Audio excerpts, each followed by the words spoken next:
Assalamualaikum warahmatullahi wabarakatuh. Kami dari kelompok 3 mempresentasikan hasil diskusi kami tentang tugas proses bisnis TI dengan anggota kelompok yang beranggotakan Septidina Arianti, saya sendiri selaku moderator, Sylvia Septiani, dan Vincentius Vidika Laurenza. Dan untuk materi akan dibacakan dengan teman saya, yaitu Sylvia Septiani. Dipersilahkan.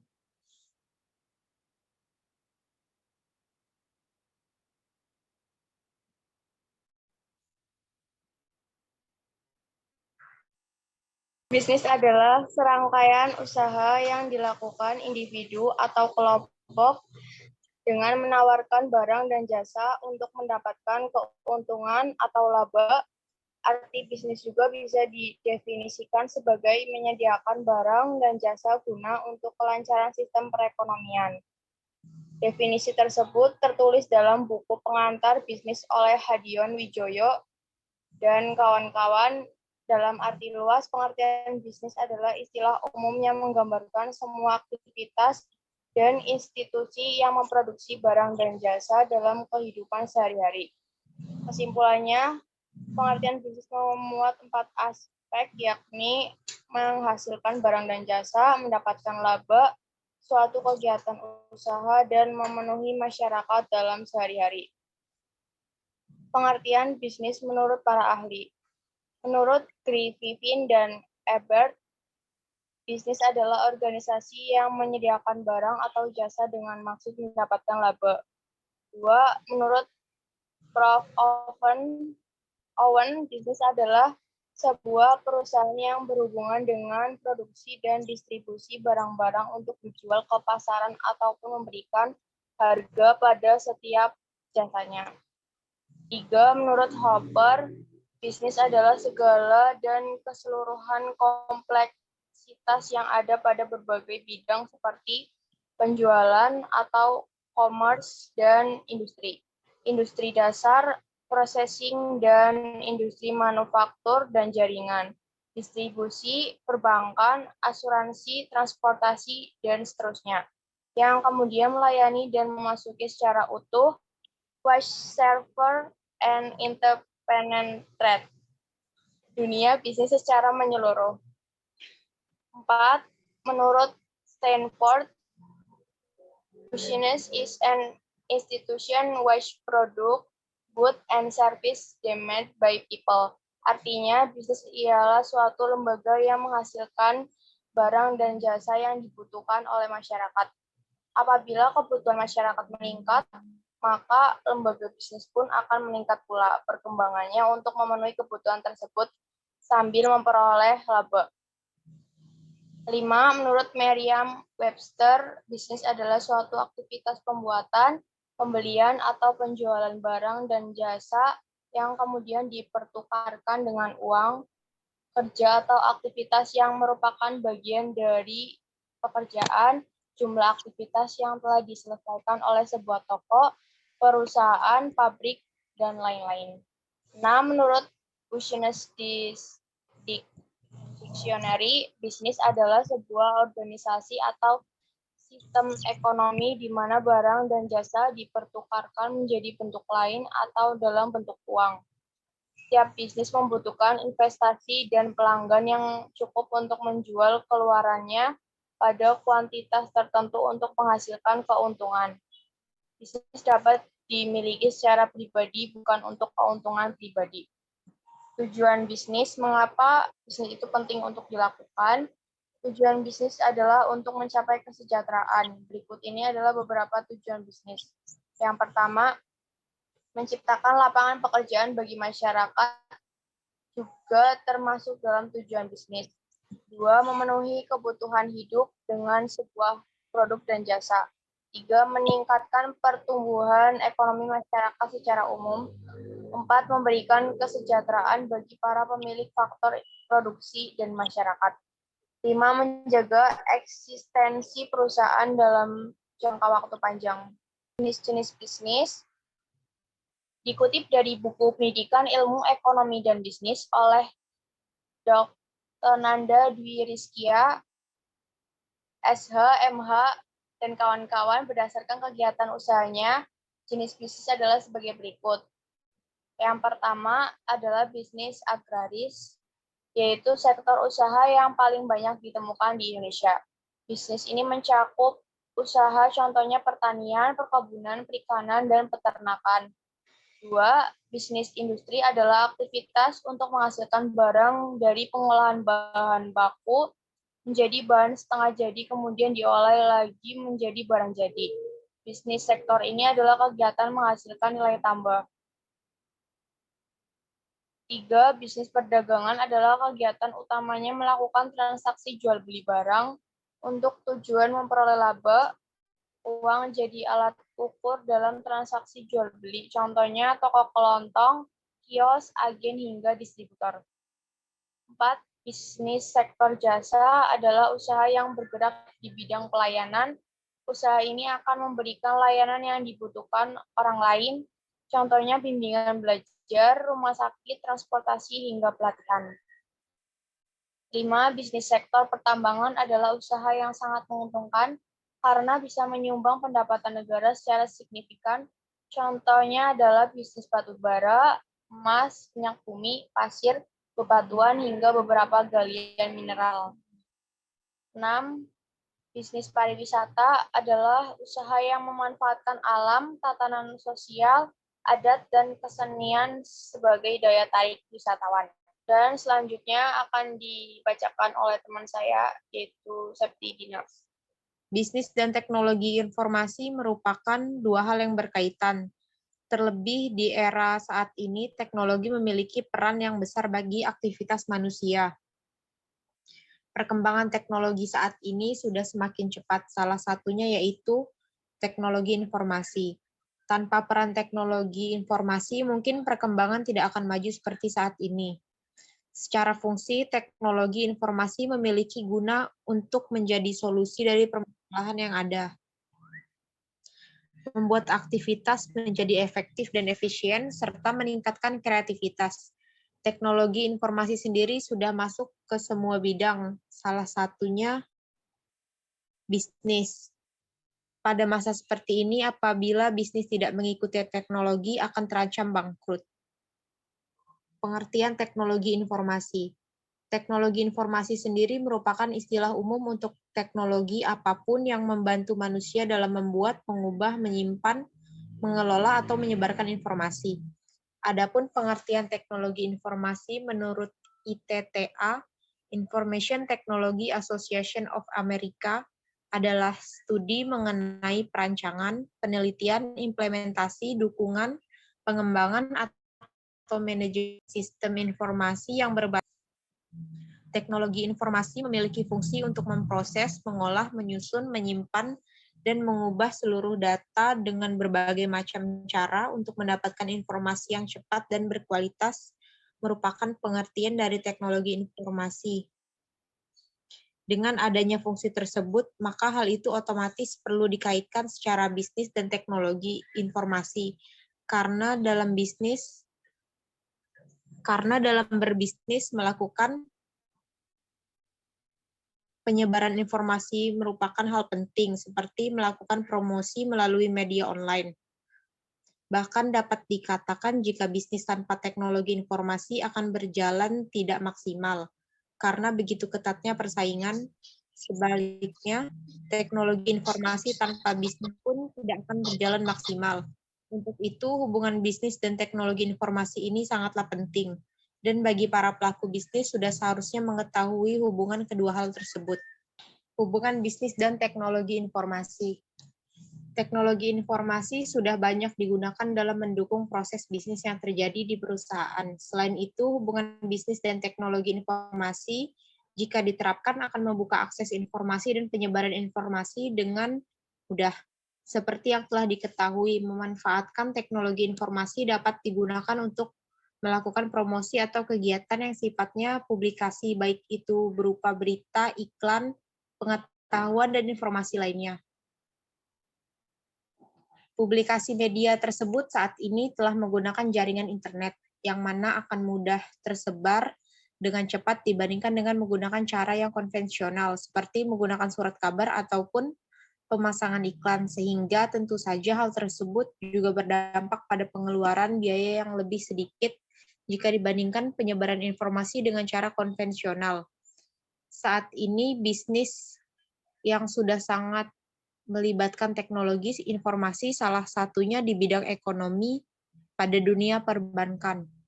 Rata-rata saat ini sudah memiliki aplikasi seperti m-banking, e-wallet, dan e-business. Aplikasi yang dikeluarkan tersebut sangat erat dengan teknologi. Tuntutan aktivitas kita sehari-hari membuat para pelaku bisnis melakukan inovasi dalam lingkungan kerja. Selain itu, perdagangan elektronik atau biasa kita kenal dengan e-commerce merupakan perdagangan yang menggunakan jaringan internet. E-commerce sendiri juga adalah bagian dari e-business, yang mana e-business memiliki cakupan yang lebih luas seperti lowongan pekerjaan, pelayanan, sampai dengan kolaborasi antar mitra bisnis. Manfaat teknologi informasi dalam bisnis. Memanfaatkan teknologi dalam melakukan proses bisnis yang akan membawa dampak positif kepada perkembangan bisnis itu sendiri dan pelaku bisnisnya. Pelaku usaha akan memperoleh beberapa kemudahan dalam mengolah bisnisnya, sehingga efisiensi bisnis meningkat dan bisnis bisa cepat berkembang. Untuk lebih detail mengenai apa saja manfaat dari teknologi informasi untuk kemajuan bisnis, berikut ulasannya. Yang pertama, mempermudah cara berkomunikasi. Bisnis yang memanfaatkan teknologi informasi akan memudahkan dalam melakukan komunikasi dalam menjalankan proses bisnis, tidak luput dari komunikasi, yang mana hal ini peran teknologi informasi mendorong kecepatan dan dalam melakukan aktivitas tersebut, seperti misalnya melakukan pertukaran pesan melalui email antar rekan kerja, ataupun menggunakan aplikasi lainnya yang berbasis internet. Adanya kolaborasi mitra bisnis berbeda pulau hingga beda perusahaan memanfaatkan email agar mempermudah komunikasi. Selain itu, pelaku bisnis dapat dengan mudah melakukan komunikasi dengan para konsumen sehingga mengetahui kebutuhan konsumennya dengan tepat. Tentunya hal itu akan memberikan dampak yang besar dan dapat mengembangkan bisnis yang dijalankan. Yang kedua, monitoring perkembangan bisnis. Bisnis dan teknologi informasi yang diterapkan pada suatu perusahaan akan membantu proses monitoring pergerakan bisnis. Pelaku bisnis dapat mengetahui pergerakan bisnis dengan memanfaatkan jaringan internet dengan menggunakan report harian atau bulanan, sehingga memudahkan dalam menyusun strategi ke depannya.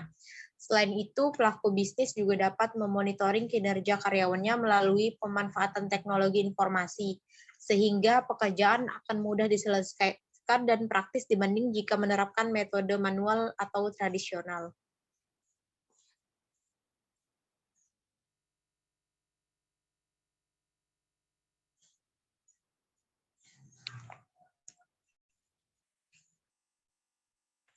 Yang ketiga, menghemat biaya produksi dan operasional. Manfaat jika bisnis menerapkan teknologi informasi adalah menghemat biaya produksi dan operasional. Dengan berkembangnya teknologi informasi yang setiap hari menunjukkan perubahan atau kemajuan, maka akan membuat perusahaan dapat melakukan pengawasan atau mengontrol biaya-biaya yang dikeluarkan setiap hari.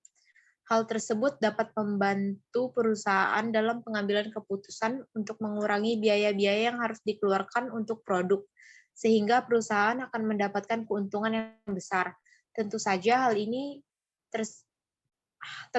hal tersebut didukung atas pertimbangan-pertimbangan yang matang dengan bantuan teknologi informasi, terutama ketika memanfaatkan teknologi informasi untuk pemasaran seperti yang sudah disinggung di atas, sehingga praktik ini tentunya akan menghemat biaya karena pelaku bisnis dapat mempromosikan bisnisnya melalui sosial media seperti Instagram, Facebook, dan TikTok yang sering digunakan oleh pelaku bisnis saat ini. Yang keempat, sumber pengetahuan dan informasi. Dengan teknologi informasi, sumber pengetahuan tidak ada batasnya karena informasi sudah dapat diperoleh melalui internet dengan cepat dan mudah. Yang kelima, manajemen data. Manajemen sistem informasi sangat berguna untuk menyimpan database perusahaan yang penting. Yang keenam, CRM, Customer Relationship Management. CRM merupakan sebuah software yang berfungsi untuk mengelola hubungan dengan pelanggan. Yang ketujuh, pendukung aktivitas bisnis yang tidak mengenal waktu. E-commerce tidak mengenal waktu, 24 jam dapat melayani pelanggan. Tentunya hal ini dapat memudahkan dan memberikan keuntungan lebih untuk perusahaan.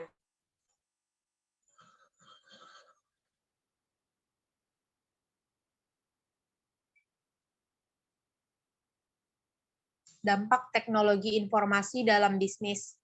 Berikut beberapa dampak positif pada bisnis dengan adanya perkembangan teknologi, yaitu cepat dan mudah untuk penyampaian informasi karena saling berintegrasi, pendistribusian dan produksi menjadi lebih cepat, alur kerja menjadi lebih mudah dan terkontrol, mempermudah kerjasama setiap manajemen dan divisi yang ada pada perusahaan, kegiatan operasional perusahaan menjadi lebih terorganisir, meminimalisir terjadinya human error, mendapatkan informasi tentang customer behavior menjadi lebih cepat dan mudah. Contoh penerapan teknologi informasi dan bisnis. Sebagai contoh, kita dapat mengambil perusahaan PT Astra Honda Motor. Perusahaan bergerak di bidang manufaktur, perakitan, dan distributor motor Honda dalam aktivitas pekerjaannya, bidang manufaktur perusahaan ini menggunakan sistem informasi manajemen. Salah satu sistem informasi yang digunakan adalah Enterprise Research Planning atau ERP. Fungsi ERP ini untuk mengintegrasikan dan membantu jalannya proses bisnis pada suatu database, sehingga arus informasi dari perusahaan ke vendor lebih cepat. Teknologi informasi sangat berguna pada perusahaan karena bisa menekan budget, mengefisienkan pekerjaan, dan pekerjaan bisa lebih cepat.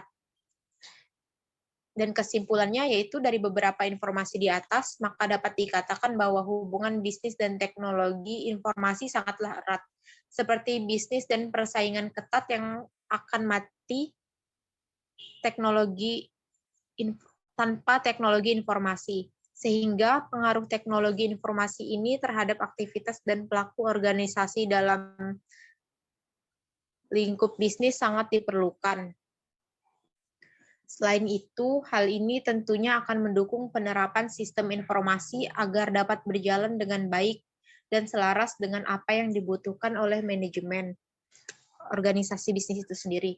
Akan tetapi, manfaat yang sangat banyak diberikan dalam bidang bisnis tidak menutup kemungkinan adanya penggunaan teknologi informasi yang juga dapat disalahgunakan dalam hal kurang tepat. Oleh karena itu, sebaiknya para pelaku bisnis menggunakan teknologi informasi dengan tepat, bijak, dan sesuai dengan kebutuhan bisnisnya.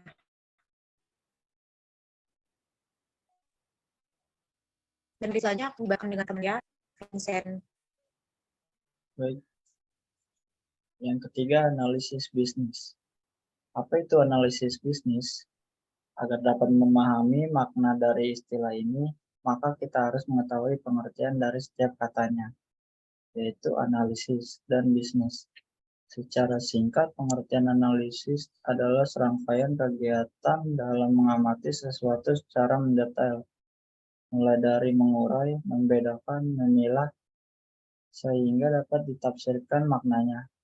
Sedangkan pengertian bisnis adalah kegiatan yang dilakukan oleh perorangan maupun organisasi yang melibatkan aktivitas produksi, penjualan, pembelian, dan pertukaran barang dan jasa, dengan tujuan untuk memperoleh laba. Pengertian analisis bisnis.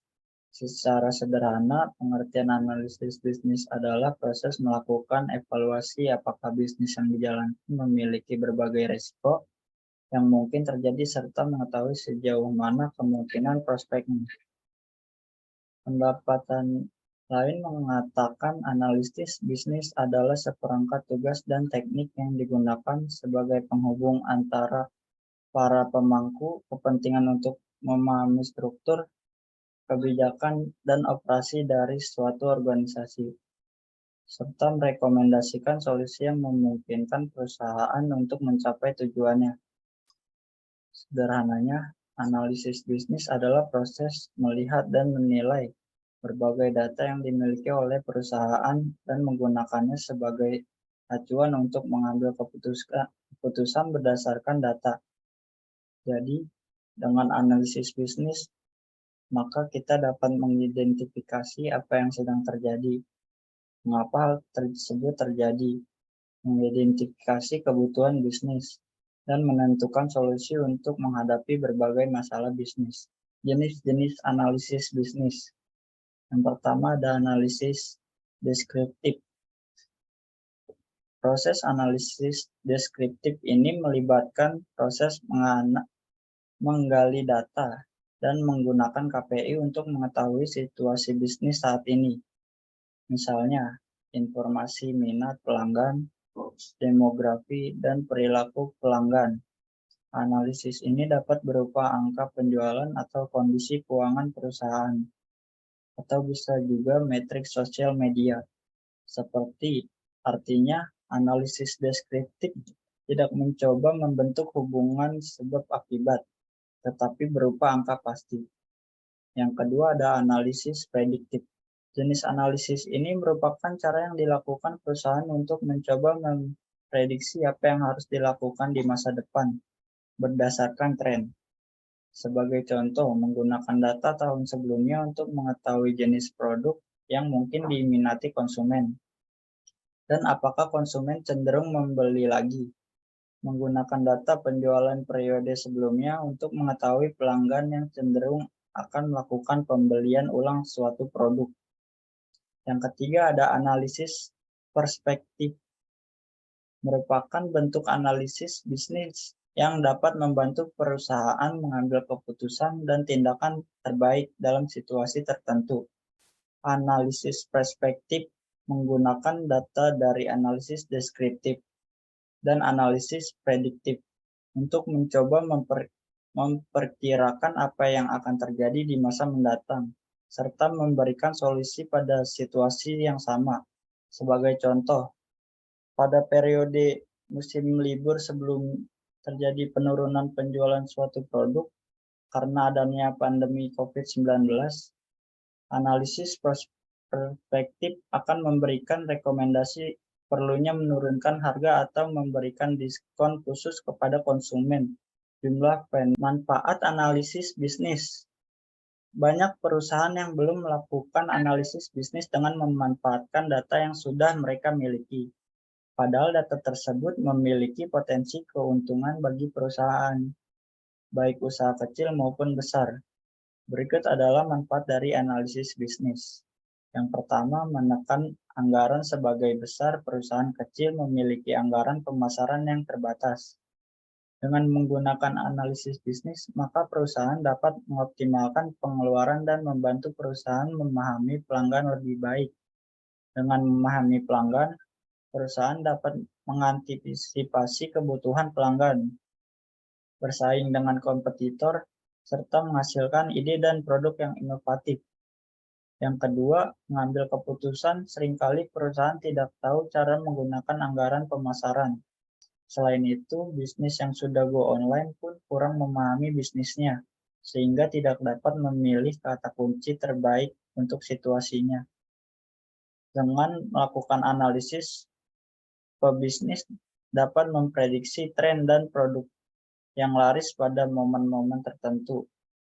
Data dari analisis tersebut dapat digunakan untuk mengambil keputusan yang lebih akurat, efisien, dan waktu respon yang baik.